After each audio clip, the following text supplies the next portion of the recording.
próxima atração de Mulher para Mulher.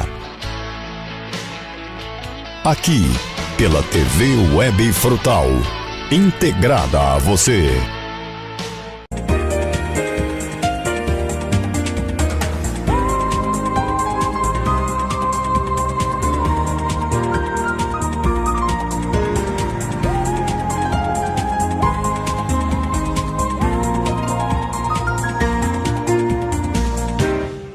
Olá, seja bem-vindo. Estamos começando mais um programa de Mulher para Mulher. E a minha entrevistada de hoje é a Fabiola Castro, para contar toda a tua história. Tudo bem, Fabiola? Tudo bem, e você? Seja bem-vinda. Obrigada. Essa sua paixão pro artesanato, fazer as flores, de fazer todas essas coisas, começou desde criança?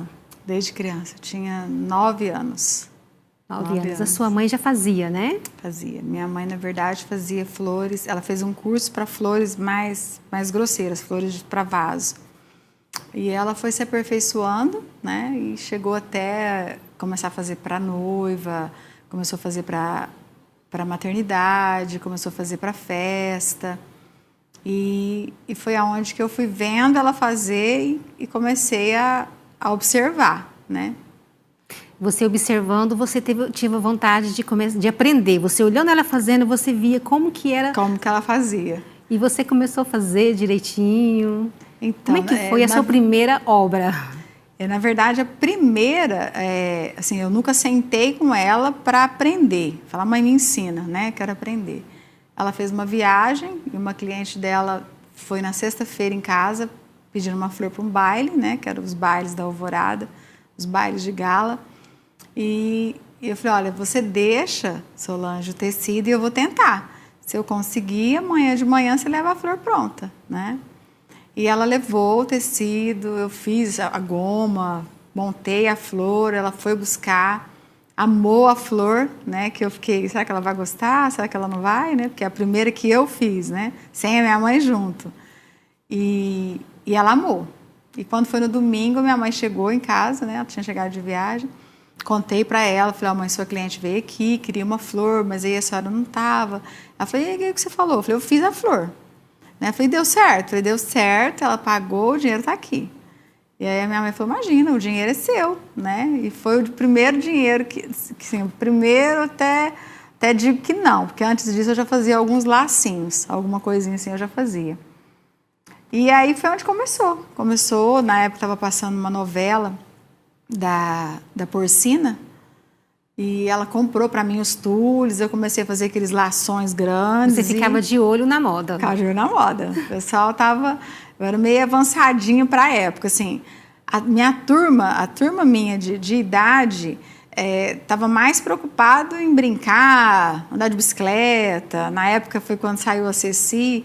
Eu já queria aprender a fazer a flor, eu queria aprender aquilo ali, porque eu falei, nossa, é a minha praia, né? Eu gostei disso aqui. E quando eu fiz 13 anos, foi a primeira viagem que eu fiz a São Paulo, né? Na verdade, não focada nas flores, eu fui focada em comprar as peças e montar a bijuteria. Eu já tinha, assim, aquela paixão para fazer alguma coisa de manual mesmo. Você não tinha medo, né, Fabiola? Você não. Sozinha viajando? Não sei se, assim, naquela época não havia tanto perigo, se hoje tem mais, mas ou se porque antigamente tudo era muito mais difícil, então você corria mais atrás, né? A situação fazia você correr atrás, né, de aprender. E eu me lembro que eu fiquei muitos anos fazendo bijuteria, e ela era professora e fazia as flores. Até que um dia ela falou, eu vou parar com as flores, a minha avó ficou acamada. Ela falou, se você quiser continuar, você continua, senão eu vou desfazer de tudo. Quando ela fez o curso, 50 pessoas fizeram, mas só ela que permaneceu. Frutal tinha 2 floristas, bem mais velhas que a minha mãe, faleceram também. Essas 2 senhoras vieram a falecer. E ficou só a minha mãe, né, fazendo flores. E eu fui fazendo e aí eu falei para ela, falei, mãe, mas se eu for fazer flor para vender só para Frutal, eu não vou ganhar dinheiro. Porque mesmo tendo muitos bailes, muitas festas, mas era pouco. E assim, não era todo mundo, né, que fazia flor, porque não era uma coisa assim, não era fácil, você não tinha as ferramentas para tudo, as ferramentas eram muito caras. Ela cortava na época num toco, tinha um toco de madeira, ela punha a ferramenta e batia madeira até cortar aquela peça, né? Então, assim, tinha uma dificuldade muito grande. Mas a força de vontade era Mas aí muito... eu falei, eu vou aprender isso aqui. E aí, na época, eu falei com ela, falei, mãe, eu vou tentar São José do Rio Preto, né?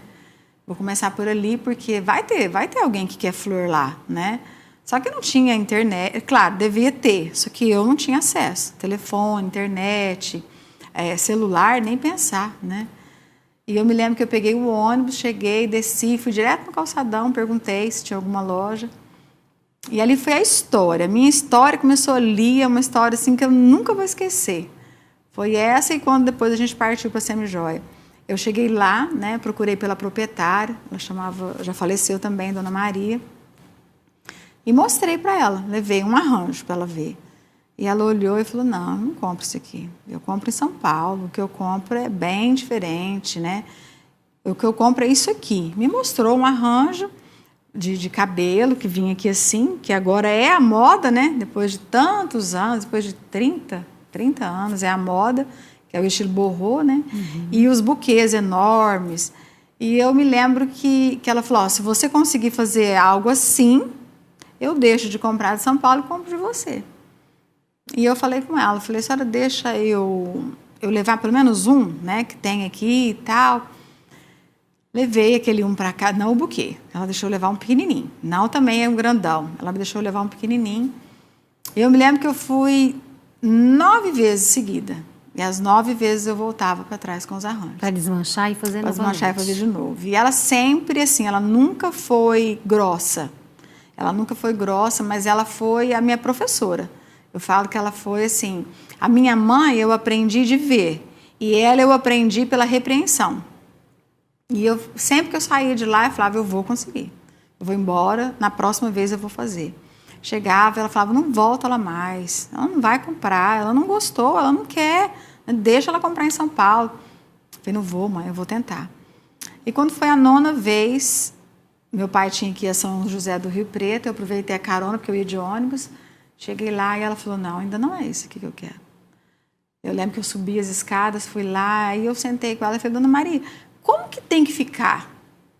Onde eu estou errando, Onde eu estou errando? Me fala onde é o meu erro, porque eu vou vir aqui até o dia que a senhora me comprar. Se a senhora mandar eu vir mais 20, eu vou vir 20 vezes, mas eu vou vender para a senhora. Ah, vou. Aí foi onde ela me explicou que desfiava a linha, que puxava o fio, que enrolava, que punha a cola branca, que aí o acabamento ia ficar perfeito. Falei, então pode deixar. Agora vai vir do jeitinho que a senhora quer. Mas assim, eu vi que ela, na verdade, ela acreditava desacreditando, porque acho que ela pensava assim, 9 vezes, ela não vai aprender a fazer isso, não vai aprender. E aí, quando foi nessa 9ª vez que eu fui, meu pai falou, se eu fosse você, eu não voltava aqui mais. Eu falei, eu volto de novo. Aí vim para Frutal, fiz o arranjo, fiz do jeitinho que ela queria. Lembro que eu cheguei lá, a nora dela, nossa, a nora dela era terrível, a nora dela... Você nem está viva, né? Ela vai escutar isso. Ela falou assim, não vai comprar de você, não. Porque ela já conhecia ela, que ela era já muito conhecia. detalhista. Ela falou, não vai... Mas ela não tinha visto, né? Ela falou, não vai comprar de você, não. E ela tinha um fluxo de venda e de locação muito grande lá dentro. Se eu conseguisse fechar com ela, nossa... E ela falou, mas por que ela não vai comprar? Não, ela não vai comprar primeiro porque você nunca chega aqui com o que ela quer. E outra que ela comprou agora em São Paulo. Ela não vai comprar. Eu falei, tá, mas eu posso falar com ela? E ela morava, agora faleceu, deve ter dividido, mas é dona do prédio todo. Aí ela desceu no 2º andar e ela olhou, virou, olhou de novo. Falou, agora sim, doidinha. Eu vou comprar, você pode fazer 10 igual a esse e 10 igual a esse. Aí você se sentiu realizada? Aí, não, eu pensei, agora como é que eu vou fazer até para comprar, né, o material todo, aí... Uma coisa que até foi bom, lembrei disso. Ela falou, eu vou te pagar metade, né?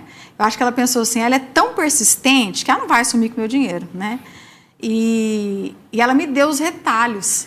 Olha. Ela me deu, eu me lembrei disso agora. Ela me deu os retalhos do tafetá, porque na época, o pessoal que tinha mais dinheiro comprava o vestido de noiva. Tá voltando essa época, né? Tá voltando. Graças a Deus tá voltando essa época. O pessoal comprava o vestido, então ela tinha muito retalho. E eu me lembro que cheguei em Frutal, feliz da vida. Minha mãe nem acreditou. Eu falei, eu não acredito que ela vai ficar com isso tudo. Você vai fazer. Muito persistente. E vamos para Marreta, né? Vamos para Marreta cortar aquilo tudo.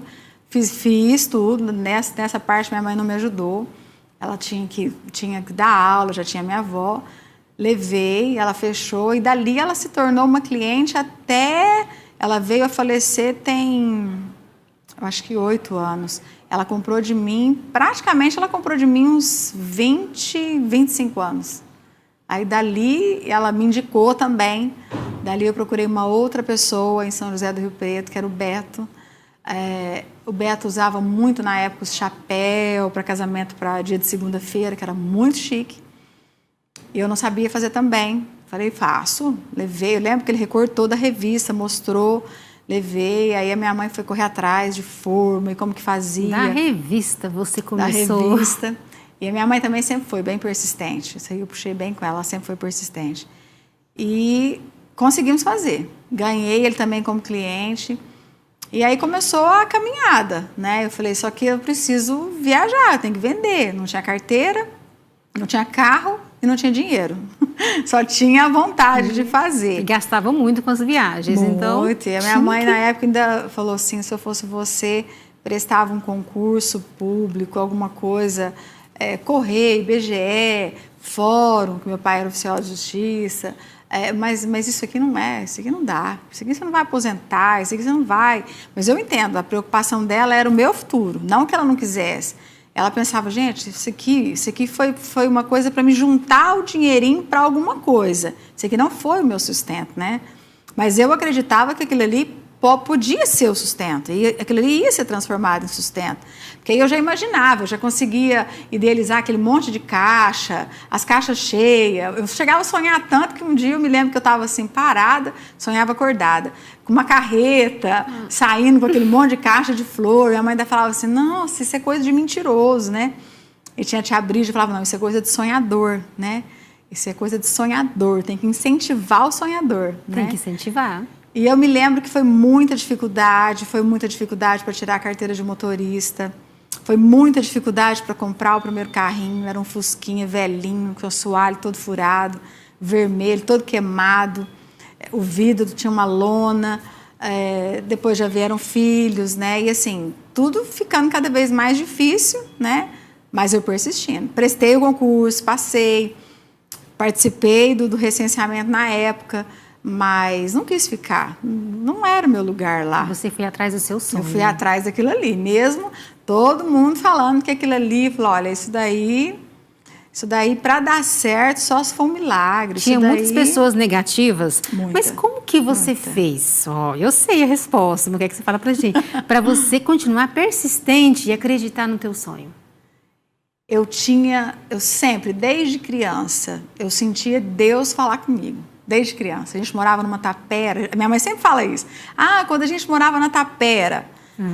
Mas ela nos ensinou isso. Então, era um fogão de lenha, não tinha chuveiro, era um cano com água gelada. E ela sempre falava assim, Deus é bom, Deus vai mudar a nossa vida. Um dia Deus vai nos dar uma casa que vai ter um fogão, Deus vai nos dar uma casa que vai ter um chuveiro. E eu falava assim, e Deus vai me dar também uma vida diferente. Eu também vou ter isso, eu vou ter isso, eu vou ter... E aí aquilo eu viajava, né? Eu viajava. E foi aonde que eu aprendi a sonhar. Eu verdadeiramente, eu sempre fui sonhadora. Eu sempre, assim, eu tive muita fé, sempre conversei muito com Deus, sempre fui uma criança, assim... A minha mãe falava muito, essa menina tem alguma coisa, ela fala muito sozinha. Eu sempre falei muito com Deus. Eu sempre falava, eu sempre contava dos meus planos para Deus, eu sempre falava onde eu queria ir, aonde eu queria chegar, e assim, aquilo, coisas que eu nunca nem tinha visto, porque a gente não tinha, foi ter televisão em casa bem para frente. Mas na sua mente já existia? Já, na minha cabeça eu já falava, nossa, eu vou chegar lá, eu tenho certeza. E assim, a gente era muito pobre, mas as minhas amigas eram todas ricas. Na época tinha o Gomes da Silva, eu estudava ali. Então, assim, eu fui criada no meio de amigas ricas, mas assim, minha mãe sempre me ensinou, nós somos pobres, elas são ricas. Então, você nunca tem que ter inveja do que elas têm, né? Você vai lá, pode brincar com o que elas têm e acreditar que um dia você pode ter, mas é dela, né? Não é seu. E às vezes eu ia até chorando. Mas assim, foram muitas boas amizades. Eu fui criada ali perto do Alvorada, numa tapera, uma casa muito velha, mas assim, circulada de pessoas boas. Assim, o círculo de amizade da minha mãe sempre foram pessoas boas. A minha mãe sempre foi. Sempre. Sempre. Então, assim, por mais que quando eu cresci, muitos tentaram me jogar para trás, eu sempre lembrava daquilo ali. A tia Brígida, que assim, ela não é tia de sangue, mas eu vivi muito dentro da casa dela. Ela sempre falava: acredita no sonho, tem que sonhar, tem que persistir. Tudo ele elogiava, tudo. Então, assim, eu aprendi muito com aquilo ali, tanto com a minha mãe, tanto com ela, com as outras. E fui persistindo no sonho das flores. E os bailes que tinha eram um incentivo para você? Eram os bailes, ficava sentada lá na janelinha de madeira, vendo o pessoal descer. E aí falei, gente, tem que começar a vender, tem que ter um jeito, né? E comecei. Aí foi muita dificuldade para tirar a carteira. Na época era a banca que vinha. Você não tinha essa prioridade hoje de fazer aula na autoescola, alugar o carro, você não tinha nada disso. Você tinha que comprar o livrinho, aprender, fazer a prova. E assim, foi muito difícil mesmo. Eu falo que tirar a carteira foi uma das coisas mais difíceis que aconteceu na minha vida, mas consegui. E assim, depois veio o primeiro carrinho, né, que era o Fusquinha. E aí comecei. A alguns lugares eu ainda ia de ônibus, né? Porque no Fusquinha não tinha condições de chegar, porque ele não ia chegar. E vendo todo esse esforço, meu pai tinha 2 carros, um novo e um velho. Mas o velho dele era novo, perto do meu, né? Então ele me emprestava o Fusquinha dele e eu comecei a ir a Uberlândia. Aí a gente foi abrindo clientes por vários caminhos e aí as portas foram se abrindo. Mas aí você vai vendo a necessidade de você atender o cliente. Eu chegava com a flor, aí ela já falava assim, mas você não tem algo para dama? Eu pensava, então eu tenho que trazer para dama, já anotava, né? Eu não tenho, mas eu vou voltar, né? E o dia que eu voltar, eu já vou trazer. Que cor que você quer, que cor que você gosta. E aí saiu a moda das daminhas, na época, com um cintinho tudo de flor. Tudo estava conspirando a meu favor, né? Tinha uns repuxos na saia, tudo com flor. Ombrinho com flor, era flor para todo lado, né? E você com toda a vontade de fazer. Vamos correndo atrás das flores. Até que aí começaram a pedir as coroas, porque até então meu alvo era a flor. Começaram a pedir as coroas e eu pensava, como que faz isso, né? Minha mãe tinha uma amiga que era a dona Hilda Abate, já faleceu também. E chegou uma senhora lá na casa da minha mãe encomendando 3 coroinhas para a festa de Reis. E a minha mãe falou, eu não faço, mas a minha filha faz. Aquele dia eu falei, hoje ela confiou em mim mais do que eu. Porque eu nem, assim, eu pensei, eu falo que eu faço ou eu falo que eu vou, né? Mas a vontade era fazer. E ela saiu e minha mãe falou, não, vai lá na dona Hilda Abate, ela vai te explicar. Já corri na dona Hilda, cheguei lá, a dona Hilda me ensinou, falou, pega o arame de roupa, enrola no fio de nylon, vem com a linha de seda, e faz o desenho, né? Faz o desenho no arame, do arame você encapa o arame, depois você encapa e vem com a pérola, e vai dar tudo certo. E fiz as 3 coroinhas, entreguei, recebi, e ali começou as coroas. Aí eram as flores e as coroas, né? Era muito difícil, né? Só que sim, foi tudo um caminhar muito, muito devagarinho. Eu acredito que se eu tivesse ido por um outro caminho, que se eu tivesse uma situação financeira, nossa, hoje eu nem sei onde eu estaria. Mas eu acho que, na verdade, eu penso assim, às vezes eu já penso, eu estou onde Deus quer que eu esteja, né? Às vezes a gente fica nessa coisa assim, será que é porque eu não tinha dinheiro que eu demorei tanto? Ou será que é porque esse era o caminho que Deus queria que eu percorresse? Para que eu valorizasse tanto aonde eu estou conseguindo chegar. Porque foi difícil e você conquistou. Cada conquista sua, você foi valorizando, Nossa, né? foi muito difícil. Eu falo assim que tudo na minha vida foi difícil. Um sapato foi difícil, uma roupa foi difícil, um carro foi difícil, uma casa foi difícil. Não tem nada. Se eu falar para vocês, não, essa caixinha aqui foi fácil. Não, essa caixinha foi difícil, né? E a gente foi percorrendo e aí surgiram o pessoal querendo coroa, né? O pessoal falou, olha, eu preciso de coroa de noiva. Na época tinham 2 empresas no Brasil forte Mas, assim, aquilo estava anos-luz de mim, porque eu não tinha condições de ir atrás. Foi onde eu comecei a fazer teste. Buscar o ferro de solda, o que eu podia juntar para dar liga, fazer perguntas. Aí juntei não façam isso, né? Jamais. Não façam, porque isso, assim, deu certo, mas foi algo, assim, que me trouxe problemas gravíssimos de saúde. Juntava o ácido muriático na calha, né? E aquilo ali você conseguia juntar a peça de estanho com chumbo no latão e conseguia soldar. Então ali a criatividade você queria fazer, né? E quando eu acabava a peça, eu falava, e agora? Não tem banho. Eu tacava spray na peça, dourado, mas ficava feio, né? Mas eu vendia. Mesmo assim, Deus ainda tinha misericórdia, eu vendia. Até que eu tive um problema de saúde por conta disso. E fui fazer o tratamento, foi onde o médico me alertou. Falou, ó, tem outros caminhos para isso, né? O caminho que você escolheu foi o mais difícil, né? Agora você vai ter que fazer o tratamento, mas depois você vai continuar. Para isso existe uma liga, para isso existe uma solda certa. Eu procurei um médico especialista em sangue, porque essa junção do ácido muriático com a calha, quando você junta, ela levanta uma fumaça e aquilo ali traz a leucopenia, traz a leucemia. Então, tem todo um processo de doença grave, fora outras doenças, E você não tinha nenhum cuidado básico? Não tinha nenhum. Luva, máscara. Hoje tenho todos os cuidados. Ventilador, tenho lugar apropriado para aquilo. Trabalhava em lugar fechado, não pode, né? E fui à luta. Fui atrás, até que eu, com toda aquela dificuldade, consegui ir atrás, depois de tudo isso, mesmo fazendo o tratamento, não desisti. Ele falou, você vai ter que parar, porque se você não parar, a doença vai te matar. E eu pensava, não vai matar, eu tenho certeza que não vai matar, porque eu não tinha outra saída. Aí eu cheguei num ponto da minha vida que eu não tinha mais como voltar.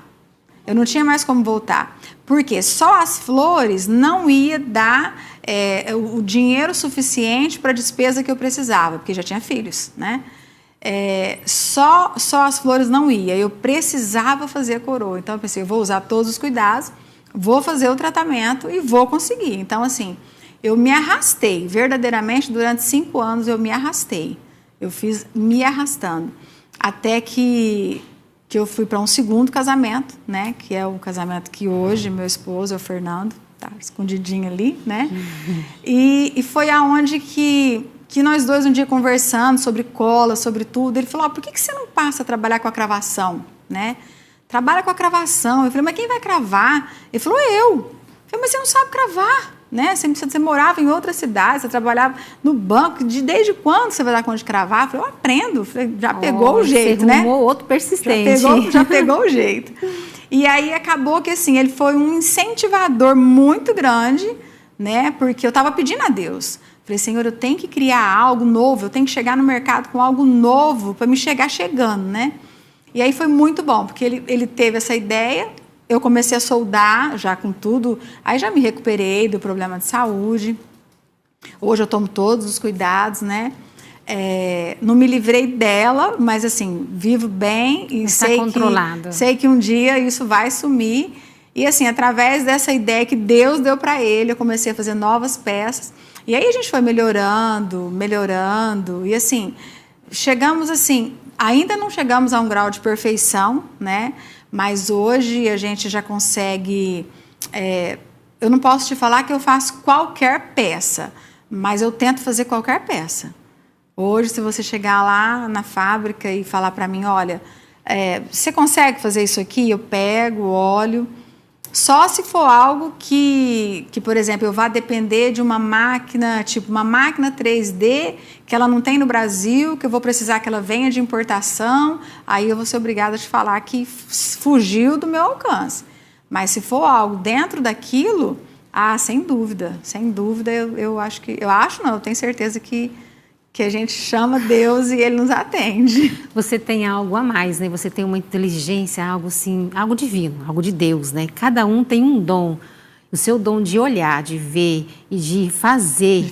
E persistir, isso é muito bonito. Só Deus mesmo na vida das pessoas, né? Eu falo que assim, toda honra e toda glória é de tudo que a gente passou, toda essa caminhada e que ainda vem para frente, só Deus. Só Deus Só mesmo. Deus. No nosso próximo programa, nós vamos continuar essa entrevista, porque tem muita história ainda, né, Tem, Fabiola? ixi, tem muita coisa boa. Com certeza. Olha, não perca no nosso próximo programa a continuação dessa entrevista, dessa história de vida, dessa luta, desse amor a Deus, dessa persistência e dessa mulher guerreira. Eu espero você no nosso próximo programa. Até mais!